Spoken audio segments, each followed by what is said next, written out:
안녕하세요. 다시 찾아와 주신 여러분을 환영합니다. 검사의 직접 보완 수사를 없앴는데 서영교 법사위원장은 왜 오히려 사건 암장을 막는 장치를 더 촘촘하게 만들었다고 자신한 걸까요? 서영교 위원장이 기자들 앞에서 들어올린 것은 거창한 보고서가 아니었습니다. 한눈에 볼 수 있도록 정리한 표 한 장이었어요.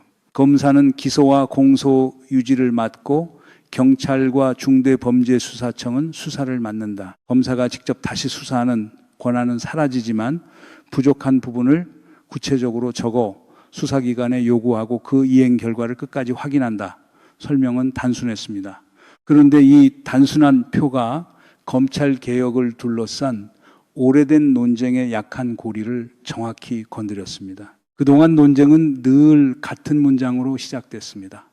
검사의 보완 수사권을 없애면 부실 수사를 누가 바로잡느냐는 주장입니다. 반대편에서는 검사가 수사도 하고 기소도 하는 구조를 그대로 두면 권한 남용을 막을 수 없다고 반박했습니다. 서로 말은 달랐지만 국민이 정말 알고 싶은 것은 따로 있었죠. 내 사건이 경찰에서 멈췄을 때 누가 움직이게 하는지, 증거가 빠졌을 때 누가 책임지는지, 억울한 피해자가 어느 문을 두드려야 하는지였습니다. 이번 개정의 핵심은 검찰이 이겼느냐, 경찰이 이겼느냐가 아닙니다. 사건을 누가 더 많이 가져가느냐도 아니에요. 수사기관과 공소기관 사이의 권한을 나누면서도 사건이 사라지지 않도록 번호와 기록과 기한을 남기는 구조를 만드는 일입니다. 겉으로는 조직 개편처럼 보이지만 안쪽을 들여다보면 책임을 추적하는 시스템을 다시 설계한 것입니다. 먼저 그림부터 떠올려 보겠습니다. 한 사람이 손전등을 들고 현장을 뒤집어 증거를 찾습니다. 그리고 같은 사람이 그 증거 가운데 무엇을 법정에 올릴지 결정합니다. 수사와 기소가 한 손에 있던 구조입니다. 새 체계에서는 현장을 찾고 증거를 모으는 사람과 그 증거가 법정에서 버틸 수 있는지 확인하는 사람이 분리됩니다. 이 원칙을 수사와 기소의 분리라고 부릅니다.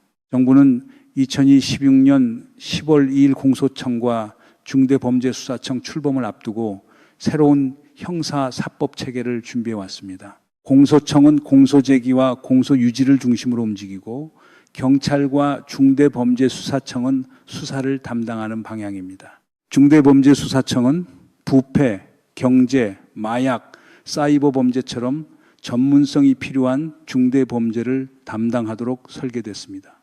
쉽게 말해 복잡한 범죄만 전문적으로 추적하는 별도의 수사 엔진을 두겠다는 겁니다. 여기서 가장 큰 변화는 검사가 직접 보완 수사를 하지 않는다는 점입니다. 과거에는 경찰이 송치한 사건을 검토한 검사가 직접 피의자를 부르거나 계좌를 추적하고 증거를 추가로 확보할 수 있었습니다. 새 체계에서는 그 방식 대신 보완 수사 요구권을 사용합니다. 검사가 무엇이 부족한지, 왜 필요한지, 어느 부분을 확인해야 하는지를 구체적으로 적어 수사기관에 돌려보내는 방식입니다. 말만 들으면 권한이 약해진 것처럼 보입니다. 하지만 요구를 적어보내는 것으로 끝나면 당연히 종이 한 장짜리 장식품이 되겠죠. 그래서 이행 기한과 결과 보고 이행 여부에 대한 점검 장치가 함께 붙었습니다. 원칙적으로 일정 기간 안에 보완 수사를 마치게 하고 어려운 사정이 있으면 연장 절차를 거치도록 합니다. 정당한 이유 없이 요구를 미루거나 이행하지 않을 경우에는 이행을 다시 촉구하고 직무배제나 징계 요구, 상급 수사관서 또는 다른 수사기관에 대한 재수사 요구까지 이어질 수 있도록 한 것입니다. 여기서 중요한 차이가 하나 있습니다. 직접 보완 수사와 보완 수사 요구는 같은 말이 아닙니다. 직접 보완 수사는 검사가 다시 수사관의 자리로 들어가는 것이고 보완 수사 요구는 공소를 책임질 사람이 수사 기록의 빈칸을 특정해 채우도록 명령하는 장치입니다. 직접 뛰는 사람과 뛰어야 할 구간을 정확히 지정하고 결과를 확인하는 사람의 역할이 갈라지는 셈입니다. 뉴스 제목만 본 분들은 보완 수사권이 사라진다는 한 문장만 기억하셨을 겁니다. 하지만 실제 설계는 수사를 하지 말라는 것이 아니라 누가 수사하고 누가 점검하는지를 분명히 하자는 쪽에 가깝습니다. 검사가 직접 수사를 못하면 세상이 끝나는 줄 알았는데 막상 안을 열어보니 요구서에 사유와 기한을 적고 결과를 확인하라는 내용이었습니다. 종말치고는 서류가 꽤 많습니다. 두 번째 변화는 하나의 사건을 하나의 책임선 안에서 관리한다는 점입니다. 경찰은 경찰 사건 번호를 들고 있고 검사는 검사 사건 번호를 들고 있다가 서로 우리 일이 아니라며 사건을 되돌려보내는 핑퐁을 맞겠다는 취지입니다. 택배를 생각해 보면 쉽습니다. 물건이 물류센터를 몇 번 옮겨 다녀도 운송장 번호는 하나입니다. 누가 언제 받았고 어디에서 멈췄는지가 남습니다. 형사사건도 같은 사건 번호와 연결된 기록으로 추적해야 한다는 겁니다. 경찰은 수사를 책임지고 검사는 공소 판단을 책임집니다. 책임의 종류는 다르지만 사건이 끝날 때까지 각자 손을 놓을 수 없게 합니다. 검사가 보완을 요구하면 경찰이 수행하고 결과가 돌아오면 검사가 충실히 이행됐는지 확인합니다. 불송치 사건도 기록이 사라지는 것이 아니라 검사에게 송부돼 재수사 필요성을 검토할 수 있도록 했습니다. 고소인이나 피해자가 이의를 제기하면 그 기록이 다시 검토선 위로 올라오게 됩니다. 세 번째 변화는 사건 처리의 시간을 법 밖의 안개로 남겨두지 않겠다는 것입니다. 고소와 고발 사건이 몇 달, 때로는 몇 년씩 멈춰 있는데도 피해자는 어디에서 지연되는지 알기 어려웠습니다. 이번 개정안은 경찰과 공소기관이 일정한 기간 안에 송치 여부와 공소제기 여부를 결정하도록 하고 수사 지연에 대한 이의제기 통로를 강화하는 방향을 담았습니다. 중요한 것은 단순히 달력의 숫자를 적는 일이 아닙니다. 기한을 넘겼을 때 누가 설명하고 누가 책임지는지가 함께 따라붙어야 합니다. 그런데 여기까지 들으면 경찰과 검사의 업무를 다시 나눈 것뿐이라는 생각이 들 수 있습니다. 바로 그 지점에서 진짜 문제가 시작됩니다. 권한을 둘로 나눴다고 해서 책임이 저절로 생기지는 않기 때문입니다. 경찰이 사건을 제대로 수사하지 않거나 증거를 놓쳤을 때 공소기관이 서류만 넘겨받고 끝낸다면 조직도는 멋있어도 국민에게는 아무 소용이 없습니다. 광주에서 발생한 장윤기 사건은 이 논쟁이 왜 추상적인 조직 싸움에 머물 수 없는지를 보여줍니다. 보도에 따르면 경찰의 초기 수사 단계에서 확보되지 않았던 케이블 타이가 이후 피의자 아버지의 집에서 발견됐고 검찰은 수사팀과 현직 경찰관인 아버지 사이의 유착 가능성을 포함해 관련 정황을 들여다봤습니다. 아직 수사와 재판을 통해 최종 판단될 부분이 남아있으므로 어떤 의혹도 확정된 사실처럼 말해서는 안 됩니다. 다만 중요한 물증이 초기에 빠졌다는 사실 자체는 수사 기록과 현장 보존이 얼마나 중요한지 분명하게 보여줍니다.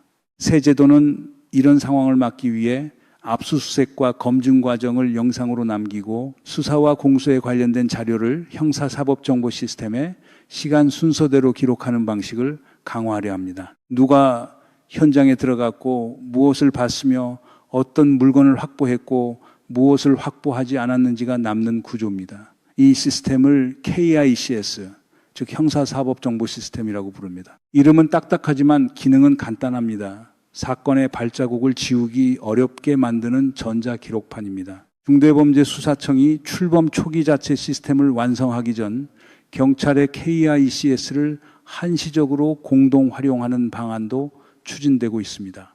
정부는 기관별 데이터와 접근 권한을 분리해 수사정보 유출을 막겠다고 설명했습니다. 하지만 이 부분은 분명한 시험대입니다.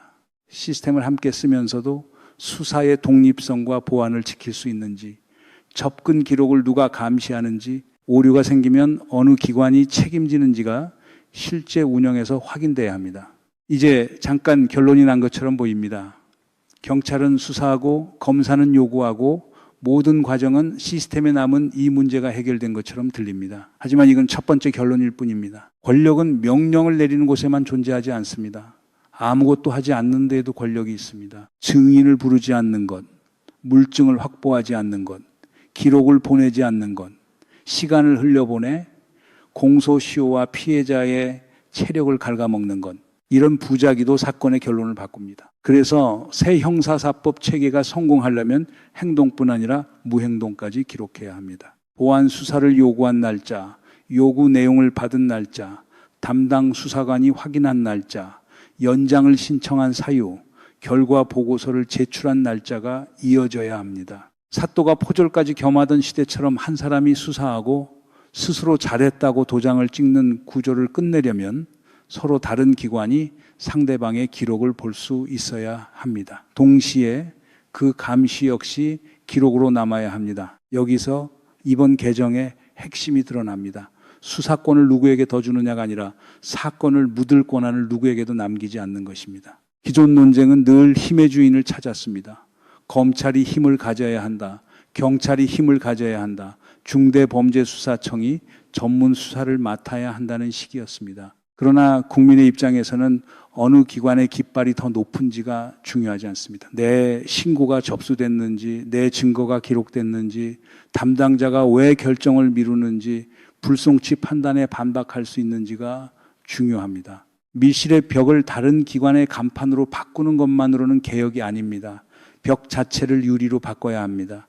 누가 어떤 결정을 내렸는지 밖에서 확인할 수 있어야 해요. 물론 수사기밀과 개인정보는 보호해야 합니다.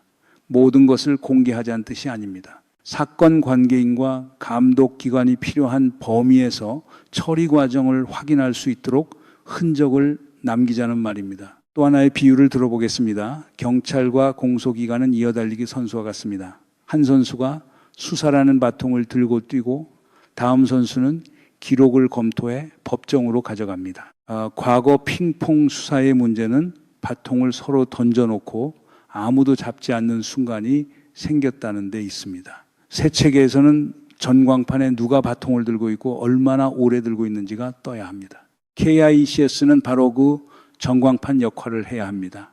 핑퐁을 없앤다더니 이번에는 공을 시스템에 묶어둔 셈입니다. 공이 사라지면 마지막으로 만진 사람도 남아야 하죠. 이 설계가 실제로 작동하는지는 4가지 상황에서 확인할 수 있습니다. 첫째는 평범한 민생 사건이 장기간 지연되는 경우입니다. 피해자가 6달 이상 아무 설명도 듣지 못했다면 담당 수사관과 처리 단계 지연 사유를 확인하고 이의를 제기할 수 있어야 합니다. 단순히 민원 접수 번호 하나를 더 받는 것으로 끝나면 소용없습니다. 이의 제기가 담당자 교체나 상급기관 점검, 구체적인 처리 계획으로 이어져야 합니다. 둘째는 경찰이 불송치 결정을 내리는 경우입니다. 모든 사건을 무조건 기소하라는 뜻이 아닙니다. 혐의가 없으면 불송치가 맞습니다. 다만 고소인과 피해자가 결정 이유를 이해하고 필요한 범위에서 기록을 열람하고 빠진 증거나 잘못된 판단을 지적할 기회를 보장받아야 합니다. 검사는 송부된 기록을 검토해 재수사가 필요한지 판단하고 부실한 수사가 확인되면 상급 수사관서나 다른 수사기관에 다시 맡길 수 있어야 합니다. 셋째는 체포나 구속이 걸린 긴급 사건입니다. 이때는 한 달짜리 공문 왕복을 기다릴 수 없습니다. 영장 단계부터 경찰과 검사가 기록을 공유하고 공소시효가 임박하거나 증거가 사라질 위험이 있을 때는 긴급 보안 수사 요구를 통해 더 짧은 시간 안에 움직여야 합니다. 새 제도가 사람을 보호하려면 가장 급한 순간에 먼저 작동해야 합니다. 평소에는 멀쩡하다가 긴급할 때 멈추는 시스템은 솔직히 좀 쓸모없는 시스템입니다. 넷째는 수사기관 내부 인사나 그 가족이 사건과 관련된 경우입니다. 장윤기 사건이 던진 가장 무거운 질문도 바로 이것입니다. 한 기관이 자기 식구와 관련된 사건을 스스로 완벽하게 검증할 수 있다고 믿는 것은 무리입니다. 이런 경우에는 상급 수사관서, 중대범죄수사청 또는 다른 수사기관이 사건을 넘겨받는 통로가 실제로 열려 있어야 합니다. 그 전환을 요청할 권한과 기준도 분명해야 합니다. 피해자의 지위가 바뀌는 것도 중요한 부분입니다. 기존 형사 절차에서 피해자는 보호받아야 할 사람으로 불렸지만 정작 자신의 사건이 어디까지 갔는지 모르는 경우가 많았습니다. 이번 개정 방향은 피해자를 단순한 보호 대상이 아니라 절차에 참여하는 권리의 주체로 세우는 데 초점을 맞췄습니다. 피해자는 검사 면담을 신청하고 의견과 자료를 제출하며 수사 진행 상황을 통지받고 지연되거나 위법하고 부당한 수사의 이의를 제기할 수 있도록 설계됐습니다. 수사 기록의 열람과 등사권도 같은 맥락입니다. 불송치 통지만 한 줄 받아서는 무엇이 빠졌는지 알 수 없습니다. 이의 신청을 하라고 하면서 근거를 보여주지 않는다면 눈을 가리고 틀린 그림을 찾으라는 것과 같습니다. 개인정보와 수사기밀을 보호하는 범위 안에서 기록 접근권을 보장해야 피해자가 구체적인 이유를 적어 다툴 수 있습니다. 사회적 약자를 대상으로 한 범죄에 대해서는 별도의 법률 개정을 통해 기록을 검사에게 보내는 전권 송치 범위를 확대하는 방안도 논의됐습니다. 성폭력, 아동과 장애인, 노인 등을 대상으로 한 범죄는 피해자가 수사기관과 대등하게 다투기 어렵고 초기 판단이 사건 전체를 좌우할 가능성이 큽니다. 그래서 최소한 한 번 더 다른 기관의 검토를 거치게 해야 한다는 취지입니다. 다만 어떤 범죄를 포함할지 현장 인력과 처리 기간을 어떻게 확보할지는 후속 입법과 시행 과정에서 더 구체적으로 정리돼야 합니다. 여기까지 들으신 분들은 이제 검찰개혁을 단순히 검사의 권한을 빼앗는 문제로만 보기 어려우실 겁니다.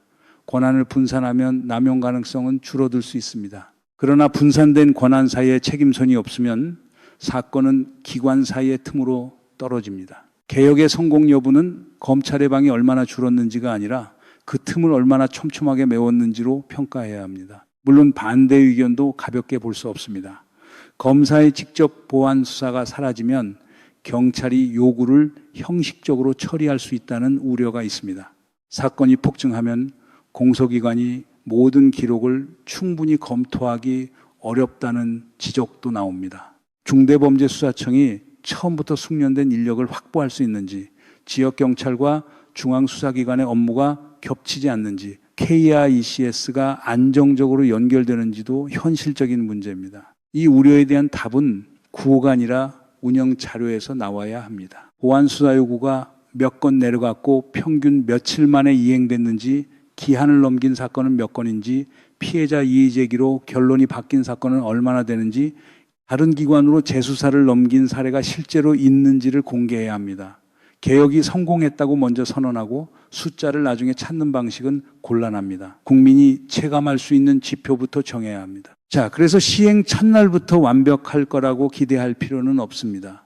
오히려 초기 몇 달 동안 어떤 오류가 반복되는지 공개하고 빠르게 고치는 능력이 더 중요합니다. 현장의 경찰과 공소검사, 피해자 지원단체와 변호사들이 같은 문제를 서로 다른 자리에서 발견할 수 있기 때문입니다. 이 의견을 숨기지 않고 제도 개선에 반영해야 합니다. 그렇지 않으면 잘 만든 법도 현장에서 또 하나의 답답하고 짜증나는 절차로 굳어질 수 있습니다. 이재명 정부와 여당이 강조하는 검찰개혁이 설득력을 얻으려면 바로 이 부분에서 성과를 보여야 합니다. 검찰 권한을 줄였다는 정치적 문장만으로는 부족합니다. 민생 사건의 처리 속도가 빨라졌는지, 피해자가 더 많은 정보를 받는지, 부실 수사에 대한 교차 검증이 실제로 작동하는지로 평가받아야 합니다. 개혁의 수혜자는 어느 기관도 아닌 시민이어야 합니다. 서영교 위원장과 김승원 의원이 설명한 표에는 검사는 기소와 공소 유지, 경찰과 중대범죄수사청은 수사라고 적혀 있었습니다. 처음에는 권한을 나누는 표로 보였습니다. 하지만 끝까지 들여다보면 이 표는 책임을 추적하는 표에 가깝습니다. 누가 수사했는지, 누가 보완을 요구했는지, 누가 이행하지 않았는지, 누가 재수사를 결정했는지, 피해자가 어느 단계에서 목소리를 낼 수 있는지를 연결한 지도입니다. 국민이 확인해야 할 것은 브리핑장의 박수나 자극적인 제목이 아닙니다. 10월 2일 이후 실제 사건에서 번호와 영상, 요구서와 기한이 정말 작동하는지입니다. 현장에서 증거 하나가 빠졌을 때 시스템이 경고하는지, 사건이 오래 멈췄을 때 책임자가 드러나는지, 피해자의 이의 제기가 책상 위에서 잠들지 않는지를 봐야 합니다. 검찰개혁을 반대하는 쪽도 지지하는 쪽도 이제는 같은 기준 위에서 평가할 필요가 있습니다. 검사가 직접 수사를 하지 않아서 문제가 생겼다는 주장도 실제 사례와 자료로 입증해야 합니다. 새 제도가 모든 문제를 해결했다는 주장도 처리기간과 재수사 결과로 증명해야 합니다. 권력기관 개혁은 믿음의 문제가 아니라 검증의 문제입니다. 처음 서영교 위원장이 들어올린 것은 표 한 장이었습니다. 그러나 그 표에 담긴 진짜 의미는 검찰의 권한을 몇 칸 지웠다는 데 있지 않습니다. 경찰과 공소기관, 중대범죄수사청이 서로의 역할을 침범하지 않으면서도 서로를 확인하게 만들고 그 사이에 피해자의 권리를 집어넣었다는 데 있습니다. 한 명의 피해자는 검찰과 경찰의 권력 전쟁에 관심이 없을 수 있습니다. 그 사람에게 필요한 것은 내 사건이 지금 어디에 있는지, 누가 들고 있는지, 왜 멈췄는지, 잘못된 결정에 어떻게 이 일을 제기할 수 있는지에 대한 답입니다. 새 형사소송법이 그 네 가지 질문에 더 분명한 답을 준다면 개혁은 의미가 있습니다. 반대로 기관 이름만 바뀌고 사건은 여전히 어둠 속에 있다면 개혁은 간판 교체에 그칠 겁니다. 이번 형사소송법 개정은 검찰개혁의 종착지가 아닙니다. 새 수사체계가 국민 앞에서 시험받기 시작하는 출발점입니다. 법은 설계도이고 KICS는 기록판이며 보안 수사 요구권은 기관 사이를 연결하는 장치입니다. 하지만 설계도가 아무리 좋아도 현장에서 사람이 움직이지 않으면 건물은 서지 않습니다. 앞으로 우리가 확인해야 할 것은 세 가지입니다. 사건 처리 기한이 실제로 지켜지는지, 수사와 공소 과정이 필요한 범위에서 투명하게 기록되는지, 그리고 문제가 생겼을 때 책임지는 사람이 분명하게 드러나는지입니다. 이 세 가지가 작동한다면 수사와 기소의 분리는 시민의 권리를 지키는 방패가 될 수 있습니다. 작동하지 않는다면 책임 떠넘기기에 새 이름이 될 뿐입니다. 결국 개혁의 완성은 법안이 통과되는 순간이 아니라 국민이 자신의 사건에서 변화를 확인하는 순간에 옵니다. 사건이 묻히지 않고 증거가 사라지지 않고 피해자의 목소리가 절차 밖으로 밀려나지 않는 것, 그것이 이번 변화가 약속해야 할 최소한의 기준입니다. 그 기준을 끝까지 지켜보는 일은 국회와 정부만의 몫이 아닙니다. 바로 우리 모두의 몫입니다.